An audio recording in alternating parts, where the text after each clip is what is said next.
It is 44 questions. You have 70 minutes. It's broken up into 2 modules, 22 questions each. 75% of it is multiple choice, 25% is student graded. Are we recording? All right. So, answer everything. What is new this year, right, is or not this year, but on the digital version, you don't get penalized for guessing. So make sure you answer it. The second module is adaptive. So how you do on the first module determines how hard of problems you get on the second module. It always goes in order from easiest to hardest questions in each module. All right? So 70 minutes, right? In 70 minutes time, that could determine where you go to college, right? Now, a note here, TSI, if you make above a 525 on the SAT, you don't have to take the TSI. It counts as passing the TSI. So you can take one test and get passed for 2 tests, right? By doing good enough on this SAT, which is an awesome opportunity because you have the calculator on every response. Now, how it's broken down. 35% Algebra 1, 35% Algebra 2, 15% statistics, problem solving, right? And 15% geometry and trigonometry. Mean, median, mode, right? Median, that's all in the problem solving. Algebra 1 and Algebra 2, so much of that you can use Desmos for, right? So you can really do well on that. And geometry, I'm going to review some of the basic geometries because I know we haven't had that section yet on our TSI. So real world applications. All right, here are the tips. Oops, go back. So scratch paper, write it down. Make sure you show your work. Watch out for trap answers. We'll go over some trap answers here. I like showing my work on scratch paper. I'm going to teach y'all how I do some of my my work, and hopefully if you like it, you can use some of that. Make sure you answer all the questions. All right, so all figures these are just the directions. All figures are drawn to scale. Domain is all real numbers. All figures lie in a plane, right? When you answer numbers, right, make sure you don't do any mixed fractions. You have to either do an improper fraction like 7/2 or a decimal. Most of y'all, especially if you use Desmos, probably want to do decimals, right? Decimals will get you there. Again, if my answer is 3.5, I can answer it these ways. All of these would be incorrect, right? This would be marked wrong. So make sure you either do a decimal or an improper fraction. If I have a repeating decimal, I really like to answer an improper fraction. If my answer is 2/3, right, I'm just going to write 2 divided by 3 in the answer choices. Because if I just put 0.66, I'm going to get it counted wrong. So make sure you understand that. You have to fill them all the way out. All right, 3-pass strategy. Do all the easy ones that you know how to do first. Spend most of your time working on the medium to hard questions, and then make sure you guess on all of the questions that you don't know how to do. Use a calculator on as many questions as you can. If you get stuck, plug it into Desmos, right? Make sure you're breaking down your questions, plugging in your answers, right? Always works. And I'll teach y'all some scratch paper strategies here going. So the 3-pass strategy, that's what they say. Do the problems that you know how to do. Spend most of your time working the more difficult, time-consuming problems. Go back in and make sure you guess on at least all the hard problems. I tend to lean for, go through the test. The first 5 are going to be easy, right? Don't spend a lot of time. Don't second guess yourself. Go fast, but don't hurry, and go through. Make sure you understand. Answer every single question. No penalty for guessing, right? If you don't know the answer, eliminate the ones that seem unreasonable, right? And if you can't do any eliminations, take a blind guess. I like to play the odd man out strategy on the blind guessing. If I look at answer choices and 3 of them are very similar and 1 of them is very different, I'm going to choose the very different one. All right. That's only on blind guessing, though. All right. So again, impact on guessing. Don't ever leave anything blank. When they call for 2 minutes, when do you need to guess? 2 minutes. They're going to call for 2 minutes. When they do, make sure you filled in an answer on every single question. 2 minutes, right? Go through, make sure everything is answered. All right, so highlight, always look for what the question is asking, right? Read the question, underline, always circle. I like to circle or highlight what the question is actually asking. It's one of the biggest, right? Do the math on scratch paper, right? You can't do it digitally. Make sure you have some scratch paper and you're ready to do the math on it. All right, here's an example. I'm giving a geometry problem. This is number 1. So this is one of the easiest questions on the test, right? So in triangle ABC, the measure of angle B is 52. The measure of angle C is 17. What is the measure of angle A? First thing I'm going to do on any geometry problem where I'm not giving a figure is I'm going to draw it, right? So I'm just going to draw my triangle, all right? Doesn't have to be pretty. A, B, B, C, right? It says measure of angle B is 52. Measure of angle C is 17. What is the measure of angle A, right? I'm going to put an X here. Some people like to put a question mark. That is what you're looking for. So on this problem, you had to know all the interior angles of a triangle add up to 180 degrees, right? So it's going to be 180 minus 17 plus 52. All right, and I'm going to find my answer. If I just look at this, I can see 52 and plus 17, right? That's going to be, let's see, 69, right? So I know 69 is less than 80. So I know my answer has to be over 100, right? So I can eliminate all these answers. Way too small, still too small, has to be over 100.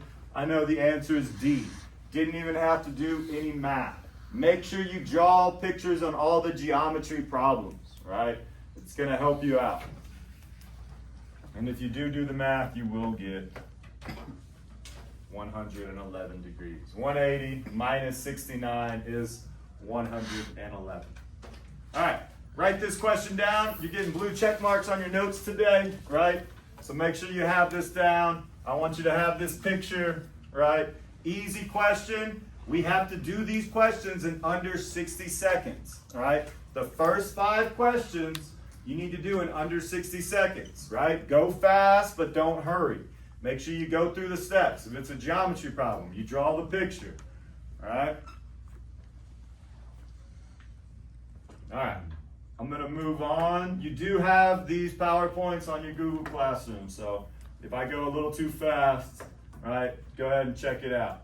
Draw it out, right? Anytime you get a geometry problem, draw it out. All right, number 2, I'm given 2 equations. At how many points do the graphs of the equations y equals x plus 20 and y equals 8x intersect in the xy plane?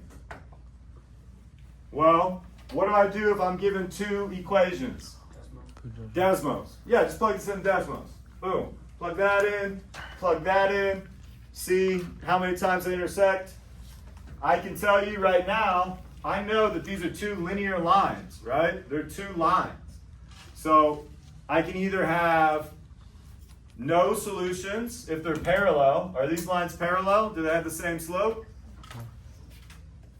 No, right? They don't have the same slope. This one is 1 and that one's 8. So I know it's not 0. And then the other one is infinitely many if they're the same line, right? They're not the same line, so it's not infinitely many. And then my other option is 1, right? So I know it's either going to be 0, 1, or infinitely many, right, on 2 lines. So just understanding that these are 2 linear functions, I should be able to eliminate, right? It's not a quadratic and a linear, so it's not going to have 2, right? It's certainly not going to have 8, so I know it has to be 1 here. Yes, you plug it in Desmos, you'll see it crosses 1 time. Make sure you're able to zoom out quick, right? Look, see it crosses, answer, and move on. Remember, early problems, you need to spend under 60 seconds on.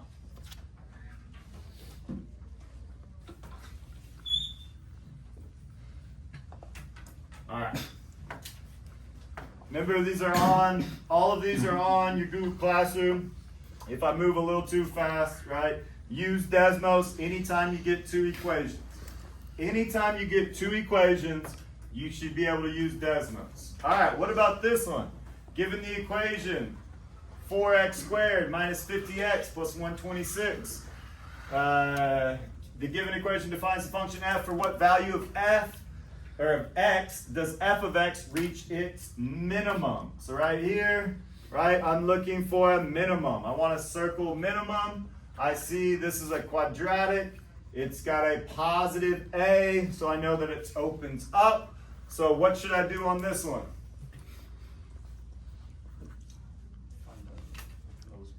Okay, what tool can I use? Why don't I just plug it in Desmos and look, right? Now, on the TSI, what I've taught you to do when you're looking for vertexes is use your cheat code, which is x equals negative b over 2a. That's your axis of symmetry, right? That's your cheat code. That's going to be the x value at the vertex, which is what I'm looking for. I'm looking for the x value at the minimum. So when I go into Desmos, make sure you have the x value. Remember, all ordered pairs are x comma y. You want that x value there at the vertex. If I do my negative b over 2a, well, I have a negative 50, so that becomes a positive 50, right? My a, right, remember this is a is 4, b is negative 50, your c is 126, right? My a is 4, so it's 2 times 4, so I get 50 over 8, right? Or if I reduce it, 25 over 4. Right, so if it's me and I solved it by hand, I'm going to enter in 25 divided by 4. 25 fourths. It's an improper fraction. That'll work. If you do it in Desmos, you should get your decimal 6.25. 6.25 is 25 divided by 4. Again, this is an easy question, right? It's a quadratic. Ask you to find the x value at the minimum. I know the minimum's at the vertex, right? On a quadratic that opens up. I know my axis of symmetry, the x value at the vertex and the axis of symmetry are the same thing, right? So I know it's going to be negative b over 2a. Plug it in, solve it. It's probably quicker just to put it in Desmos, look for that minimum point, and be able to answer. All right, any questions on that one? So far, we've been able to use Desmos on two of the 3 questions, all right? Let's keep going. Let's see Desmos, right? Let's see how many. All right, on this one, a cylinder of 8 inches, or a diameter of 8 inches, and a height of 12 inches. What is the volume in inches? So, do you have a formula sheet on the SAT? Yes, you have a formula sheet. It's up by the calculator, right? You can click up, you can go to the formula sheet, and you can look. So, before you go to the formula sheet, find what you're looking for, right? Because there's surface area, there's volume, there's area. Here, I want the volume of a cylinder. If I look up the volume of the cylinder, I'll find that it's pi r squared times the height, right? That is the volume of a cylinder. Anytime I'm working with pi, you want to take a glance at the answer choices to see if they multiplied it out or not, or they left it just as pi. Here, I see they just left it as pi, so that tells me I can just leave it as pi. Now, it gives me the diameter, right? So as soon as I see diameter, and my equation, my volume equation has radius, I'm going to say R equals, right, 1/2 of your diameter. So my R is going to equal 4, right? Make sure you label that before you plug in when you're given a diameter. This is a trap answer, right? People that use 8 as the radius instead of 4, right? This is one of those traps they like to set. So make sure you get your accurate variables when you plug in. So this just becomes pi times 4 squared times 12. 4 squared is 16. So I get pi times 16 times 12. What is 12 times 12? 144, right? 12 times 12 is 144. 4 times 12 is 48, so 144 plus 48. Again, you can do that in a calculator, but you do get 192 pi. Here's my answer.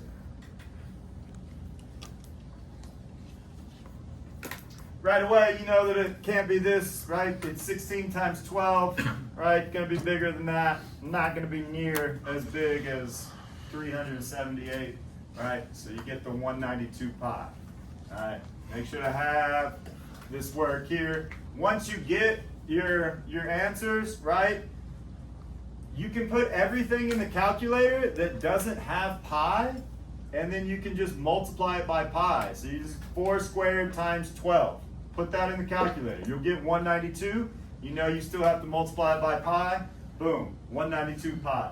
Remember, 1 through 5, you're spending under a minute, right? You only have an average of 90 seconds. You're going to need at least 2 minutes on the harder problems at the end. So you got to make that up with the first 5 questions. All right, make sure you look up and use your formula sheet, right? All right, number 5. Which table gives 3 values of x and their corresponding values of h of x for the given function? So I'm asked to create a table here. Anytime I'm asked to create a table, I'm going to look at the answer choices and I'm going to look and see what values of x they are using, right? What are my inputs? Here, the inputs on all my tables are 1, 2, and 3. So I know I need to make a table with 1, 2, and 3, right? Now, my equation is x squared minus 3, right? I could put that in Desmos like this. Remember, instead of h of x, you could just use y. And I could go to 1, 2, and 3, and I could find, right, h of x or y, right? Same thing. And I could find my y values at 1, 2, and 3. Here, I'm just going to plug them in. So here I have 1 squared minus 3. 1 squared is 1. Minus 3 is a negative 2. 2 squared. 2 squared is 4. Minus 3 is 1. 3 squared minus 3. 3 squared is 9. Minus 3 is 6. So I made my table. Now let's look and see which one it is.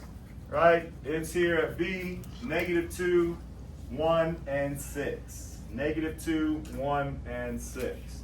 Right? So remember what you're looking for. Right? All the x's are the same. So when you're checking your answers, you're just looking at all of these y values, right? Find your y values, which ones have the matching y values. All right, you're creating the table. Again, you can use Desmos. You can look when x is 1, what is your y? When x is 2, what is your y? When x is 3, what is your y? And you can get your values that way. But you should create your own table and match it, right? That's the quickest way on the table questions. All right, moving on. Remember, on the first 5, right, it's 60 seconds, right? 60 seconds. Now, this one, I call it a 2 validation. In the linear function, f of 0 equals 8, and f of 1 equals 12. All right, so what I want to do on this is I want to check, right, if these have both these validations, right? I need, when I plug in a 0 for my x, I need it to equal 8. And when I plug in a 1 for my x, I need it to equal 12, right? So my first validation is f of 0. I need it to be 8. Second validation is f of 1. So I'm going to go through with my answer choices. Now, if you just have scratch paper, you're just going to draw your boxes, right? You can label A, B, C, and D, and you're just going to go through. All right, so what happens if I plug in a 0 here? 0 plus 8. Does that make my first validation? It does.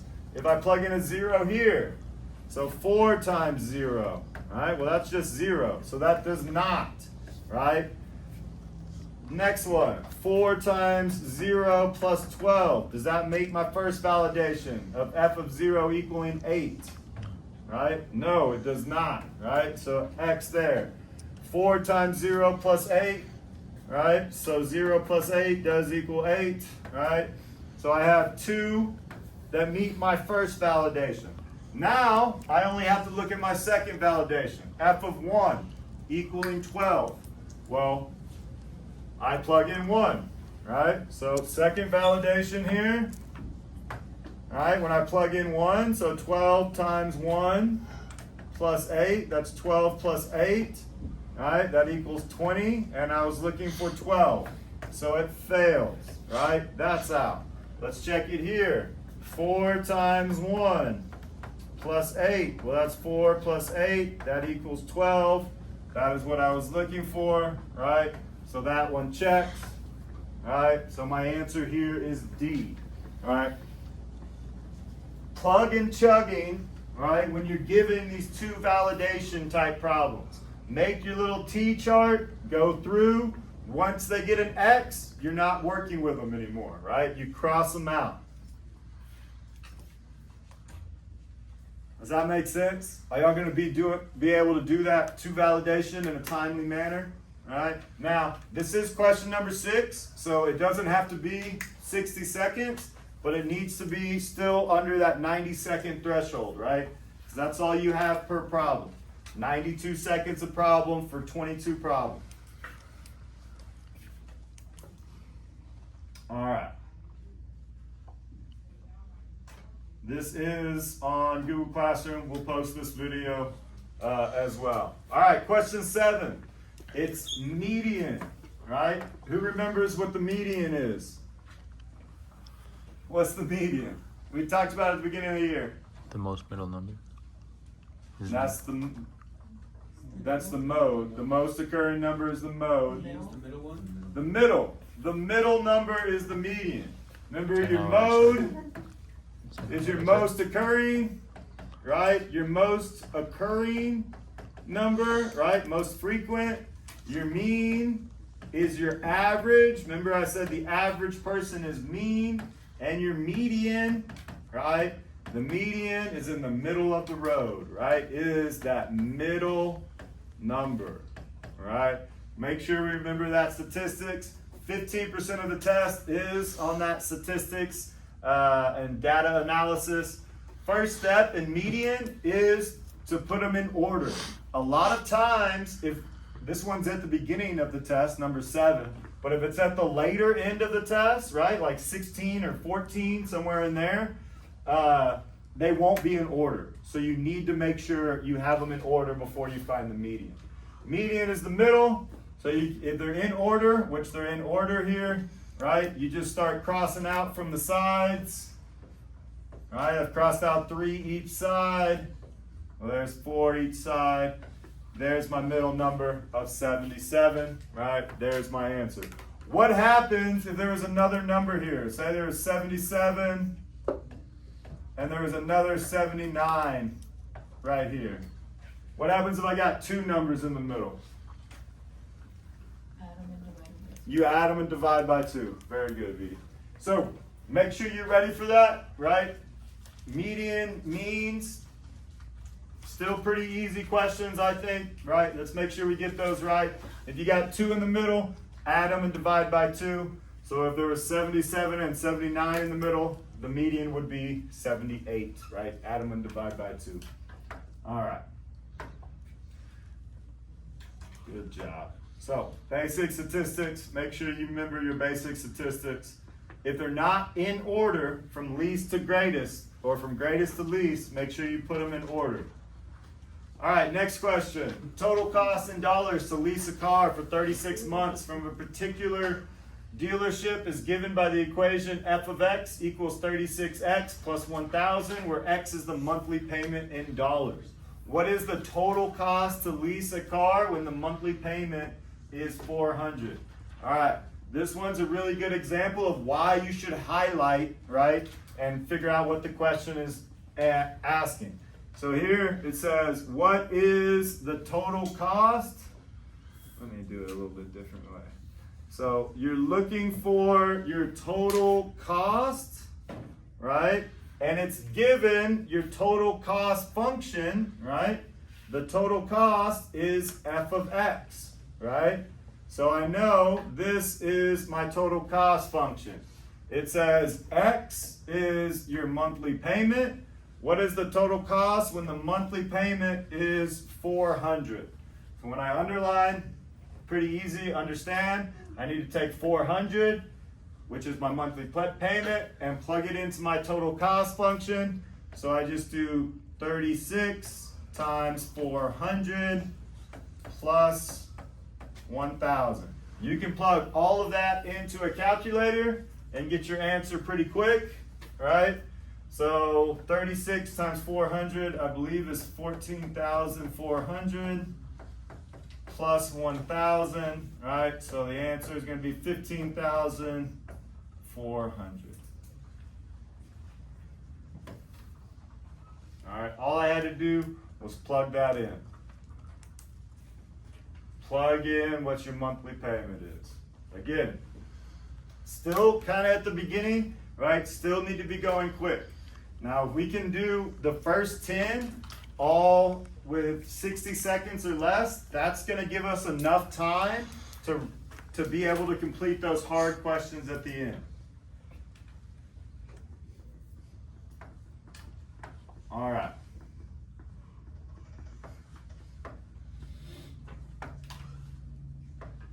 So, this next question, number 9, all right? Now, the expression 24 over 6x plus 42 is equivalent to 4 over x plus b, where b is a constant and x is greater than 0. What is the value of b, right? Well, what is this question saying? It's saying this is equivalent to that, right? So 24 over 6x plus 42 equals 4 over x plus b, right? That's what equivalent means. It just means an equal sign. So I can write this problem just like this. Now, typically, right, how to solve this problem, you want to just cross multiply and solve it out for b.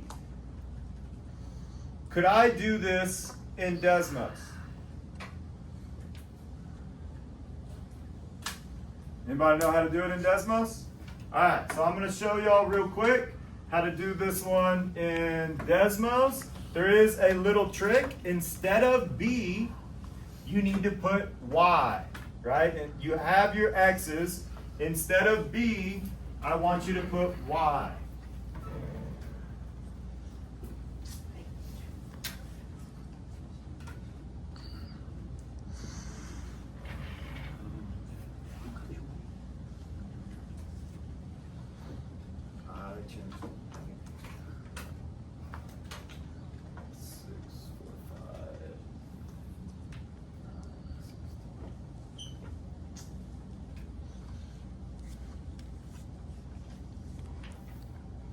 So in my Desmos graphing calculator here, guys, all I need to do, right, is write my equation.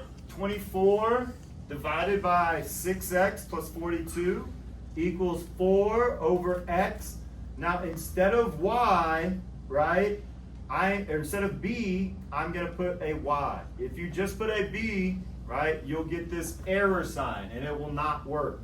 But if I put a y, right, I get this flat line.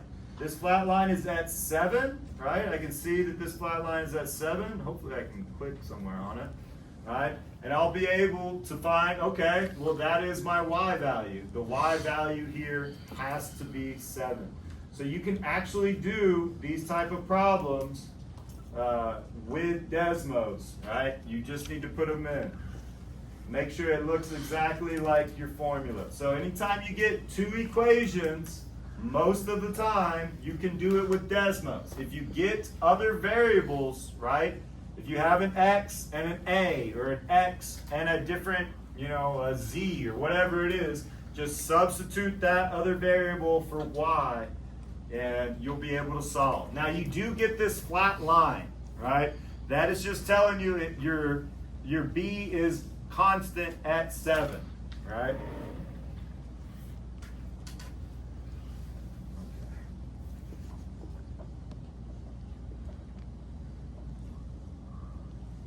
Sorry, let's get back into this here.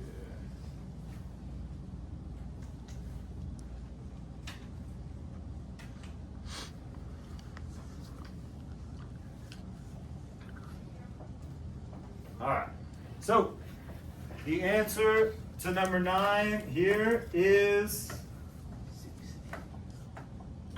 7. If I did my cross multiplication, I would get that as well.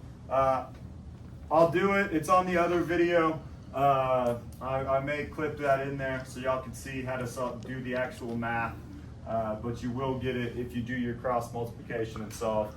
Desmos makes it that much quicker, can save you a lot of time. All right, any questions on how to put that into Desmos? All right, so we've used Desmos on quite a few of these problems, right? It's a great tool. Let's make sure we're able to use it here. All right, tricky, easy problem, right? All right, question 10. The given equation relates the number j, k, and m. Which equation correctly expresses in terms of k? So here, right, expresses k in terms of j and m. Anytime it says expresses k in terms of something else, that means you want to solve for k, right? We want to make k like Kobe Bryant. We want to isolate, right? We want to get k by itself. So 14j plus 5k equals m. Again, I'm looking for k, so move my 14j over. So I'm going to subtract 14j. So I get 5k equals negative 14j plus m. Then divide by 5, right? So I get k equals negative 14j plus m divided by 5, all right? So negative 14j plus m divided by 5. So now I can eliminate these two. Now let's look at these. Why are they different than what I got? Yeah, this has the m in front, right? If I kept the m in front, right, it would just be m minus 14j all over 5, right? The negative needs to stay with the 14j. On this one I can see the m has the negative, not the 14j. So it's incorrect here. And if you wrote it a little differently, hopefully you end up with that one as well. The answer here is k equals m minus 14j divided by 5. All right. So remember, this looks kind of complicated. There's lots of variables, but we just solve it right? Like we would any other question, all right? Just move the variables over, get everything in terms of K. Isolate K. Anytime it asks you what expresses K in terms of the others, all that means is to isolate it, all right? What is the question asking? Just isolate your K. All right, question 11, last one today. Last one today. Rosa opened a savings account at a bank. The table shows the exponential relationship between the time t in years since Rosa opened the account and the total amount in dollars in the account. If no additional deposits or withdrawals, which of the following best represents the relationships between t and n? T and n. So, as I look through, I see this is what type of problem? If I have a variable in the exponent, right, this is an exponential problem. The formula for exponential, if we remember, y equals a times b to the t, right? A is my starting value. B is my growth factor, right? Which is 1 plus, right, my rate of increase, right? Or 1 minus my rate of decrease. And then t, of course, is time. So, what is my starting value here? What does she start with? $604. Yeah, she starts with $604. So I need to have $604 times. Now, how fast is this growing?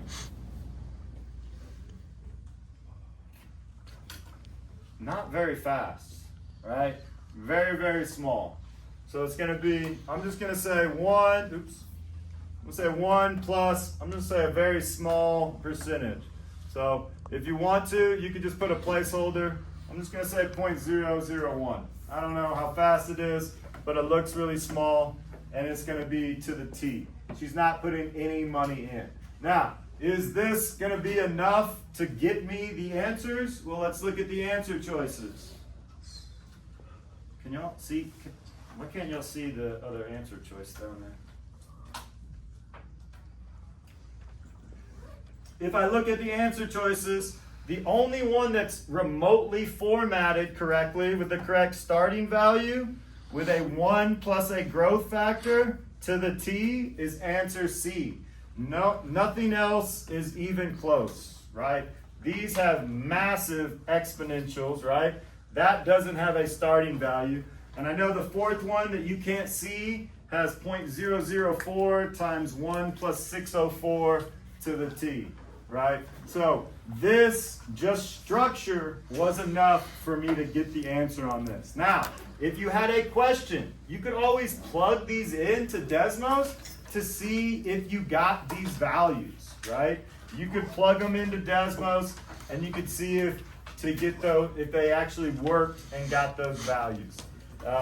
C, of course, will be correct. All right, guys, that is the SAT lecture for today. I'm going to come by and give you a blue check mark on your paper. You can go ahead and cut the video.